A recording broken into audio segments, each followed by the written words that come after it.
Dewa Medis Terkuat. Bab 381. Suara genderang pemanggilan abadi menyebar, dan Xiao Chen menyipitkan matanya sedikit, tanpa banyak perubahan dalam ekspresinya. Dia bisa merasakan beberapa kekuatan yang bahkan lebih kuat.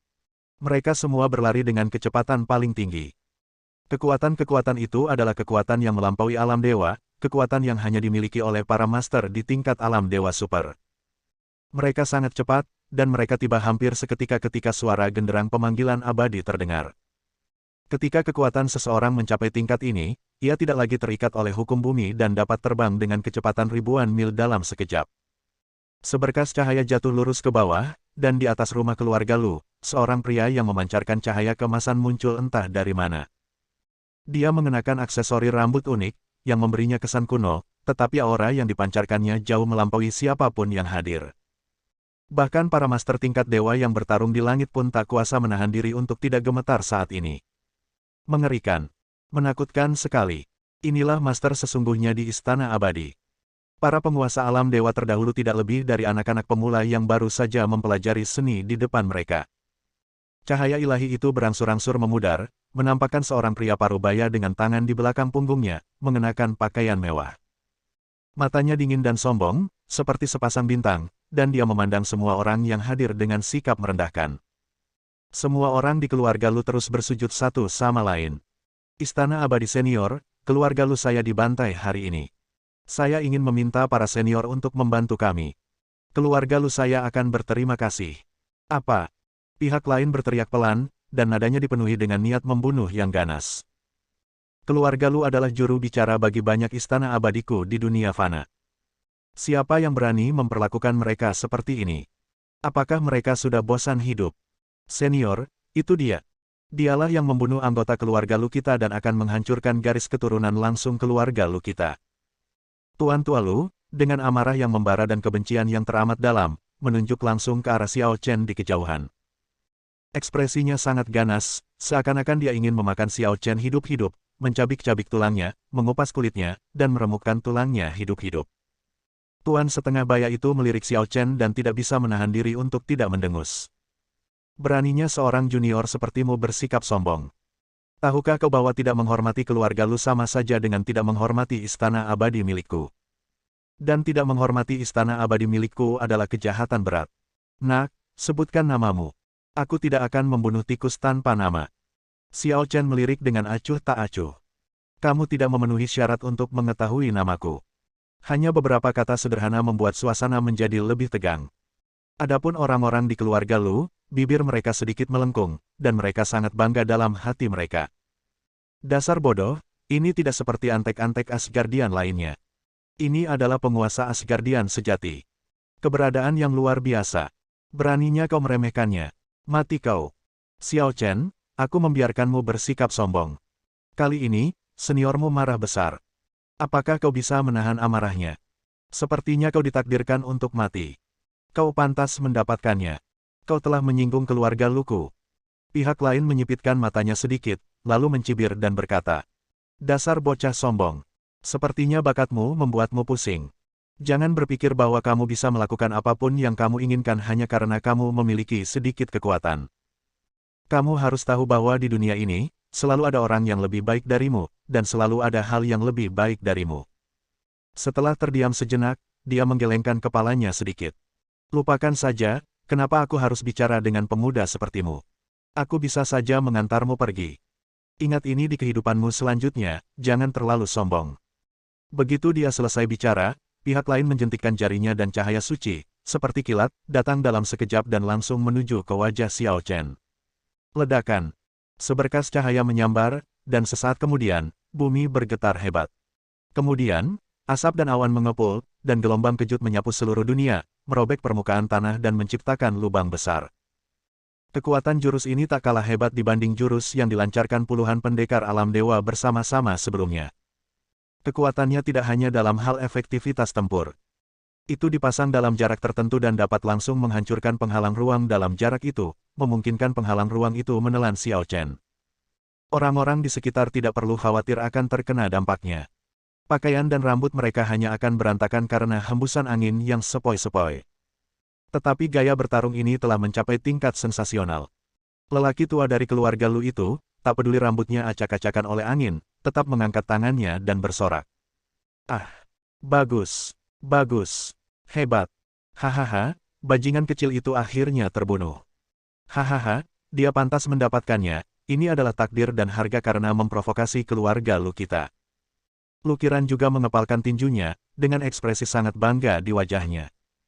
Xiao Chen, akhirnya kau mengerti jurang pemisah antara kau dan aku, kan? Ini adalah kekuatan keluarga Luku. Kita dapat dengan mudah memanggil makhluk yang berada di atas alam dewa.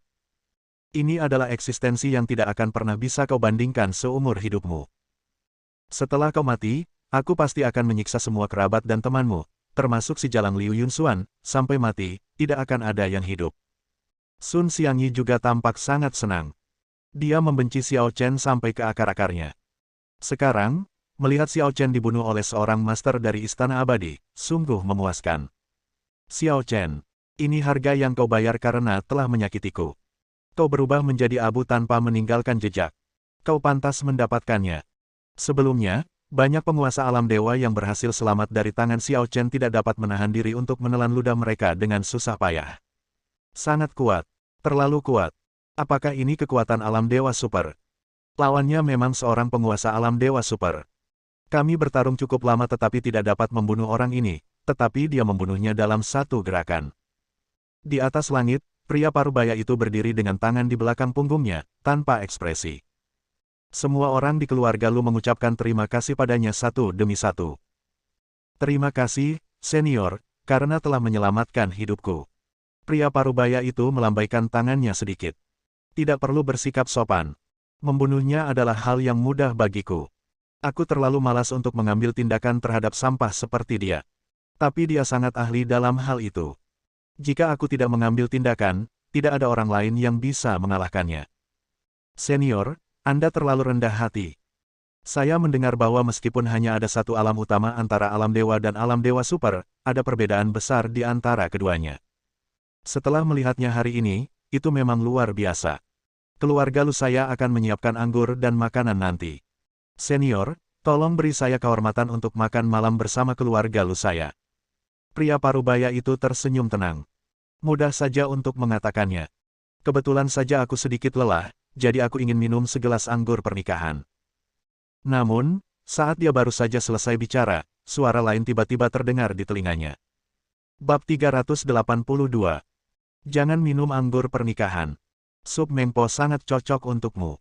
Sebuah kalimat ringan terngiang di telinga orang itu. Pada saat itu, semua bulu tubuhnya berdiri. Bukan hanya dia saja, semua orang di bawah juga terkejut. Xiao Chen, mampu tetap selamat tanpa cedera terhadap serangan sekuat itu.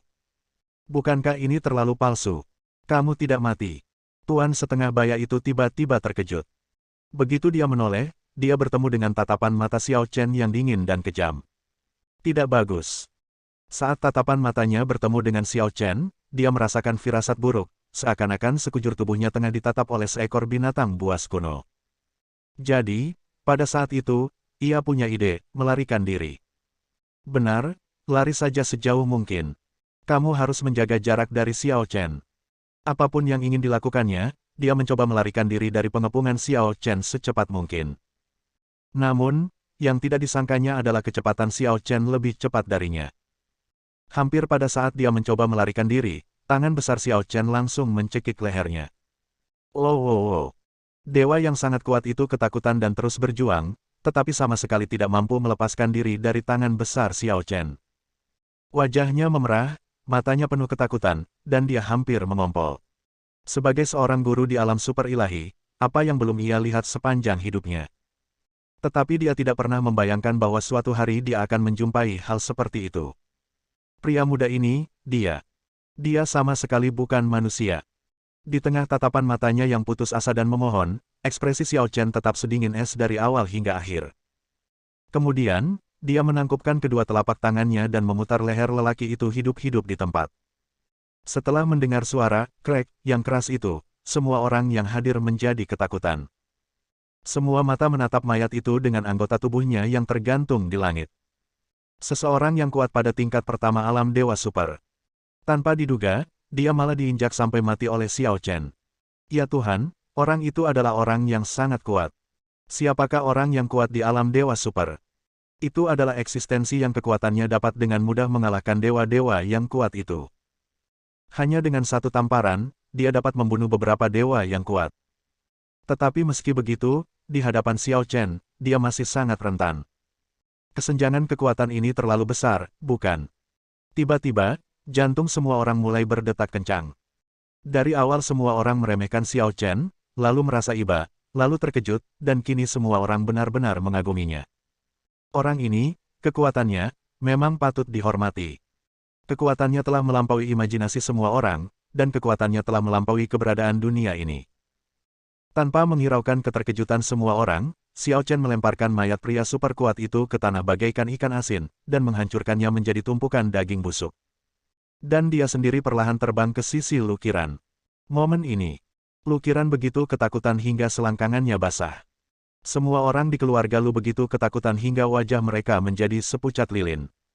Cepat, lindungi Tuan Muda. Tetapi setelah mengatakan itu, siapa yang berani melangkah maju untuk melindungi Lukiran? Siapa yang bisa maju untuk melindungi Lukiran? Tepatnya, siapa yang bisa melawan Xiao Chen? Jangan ke sini. Xiao Chen, jangan ke sini. Jangan bunuh aku. Aku katakan padamu, di belakangku, ada istana abadi negara Yan. Ada begitu banyak istana abadi Wulin, kau tidak bisa mengalahkannya. Jika kau berani menyentuhku, kau akan mati. Begitu dia selesai bicara, Xiao Chen mengangkat tangannya dan sebuah pisau melesat, langsung memotong salah satu lengan Lukiran di tempat. Ah! Lukiran hanyalah seorang pria kaya manja generasi kedua. Tidak apa-apa untuk memintanya membunuh seseorang, tetapi ketika gilirannya tiba, dia menjadi lebih pengecut daripada orang lain. Lagi pula, dia tidak akan pernah mempunyai kesempatan untuk bertemu dengan identitas sebaik itu di kehidupan selanjutnya. Rasa sakit yang hebat membuatnya menjerit dan berkeringat dingin. Saat itu, dia tidak peduli lagi dengan martabat tuan muda tertua di keluarga Lu. Dia berlutut di hadapan Xiao Chen dan bersujud terus-menerus. Xiao Chen, maafkan aku. Maafkan aku. Aku salah. Aku benar-benar salah. Aku akan mengganti rugi.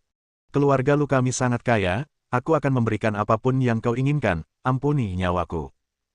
Jika aku mengampuni kalian, siapa yang akan menanggung biaya hidup orang tuaku? Begitu dia selesai berbicara, Xiao Chen menebas pedangnya lagi, memotong lengan Lukiran yang satu lagi. Ah! Lukiran hampir pingsan kesakitan. Namun, Xiao Chen jelas tidak ingin dia mati begitu saja. Dia menjentikkan jarinya dan seberkas cahaya langsung menembus tubuh Lukiran, menyebabkan darah di tubuhnya mengalir mundur, menyiksa meridiannya seperti pisau baja. Ah! Rasa sakit seperti ini dapat membuat orang pingsan dalam sekejap, tetapi mereka juga akan terbangun di saat yang sama. Jika siklus ini terus-menerus terjadi, maka jiwa pun akan merasakan siksaan yang amat sangat. Teriakan Lukiran terdengar di seluruh kediaman keluarga Lu. Siapapun yang mendengar teriakan itu tidak dapat menahan diri untuk tidak gemetar hebat. Menakutkan sekali. Orang ini benar-benar iblis, iblis yang super. Sungguh menyakitkan untuk melawannya. Pada saat itulah Lu Qingshan merangkak dengan cepat. Pikiran Xiao Chen bergerak, dan cahaya dingin melintas, langsung memotong kakinya. Ah! Lu Qingshan menjerit, tetapi dia tidak peduli dengan rasa sakitnya sendiri dan berteriak putus asa. Kamu tidak bisa terus menyerangnya. Kamu harus melepaskannya, kamu tidak boleh membunuhnya. Xiao Chen tidak tergerak, dan Lu Qingshan berbicara lagi. Aku katakan padamu, aku tidak mengancammu. Lukiran, dia bukan dari keluarga Lu. Lebih tepatnya, dia bukan anakku. Ketika kata-kata ini diucapkan, semua orang yang hadir terkejut. Wajah Tuan Lu berubah drastis dan dia berkata, Qingshan, omong kosong apa yang kau bicarakan? Jangan katakan itu. Jika kau mengatakannya, keluarga Lu kita akan tamat. Lu Qingshan berkeringat dingin, dia merasakan darahnya mengalir keluar lagi, jadi dia tidak menunda lagi. Ayah. Kalau ayah tidak memberitahuku sekarang, semuanya akan terlambat. Kalau dia benar-benar membunuh Qiran, keluarga Lu kita akan mendapat masalah besar. Setelah mengatakan ini, dia menoleh lagi, menatap Xiao Chen, dan berkata, Qiran. Qiran adalah putra kepala sekolah Istana Kunlun. Dia adalah putra tidak sah dari kepala sekolah Istana Kunlun dan istriku. Identitas aslinya adalah Tuan Muda Istana Kunlun. Jika kau berani membunuhnya, Istana Kunlun tidak akan pernah membiarkanmu pergi. Istana Kunlun adalah kepala istana kerajaan Yan. Kau harus memikirkannya dengan matang. Kalimat ini langsung menyulut api amarah seluruh hadirin. Ya ampun. Apa dia bercanda? Orang ini, apakah dia gila? Beraninya kau bercanda tentang hal semacam ini. Apakah dia tidak takut pada Istana Kunlun? Menghancurkan keluarga Lu dan memfitnah kepala sekolah Istana Kunlun adalah kejahatan serius. Bersambung.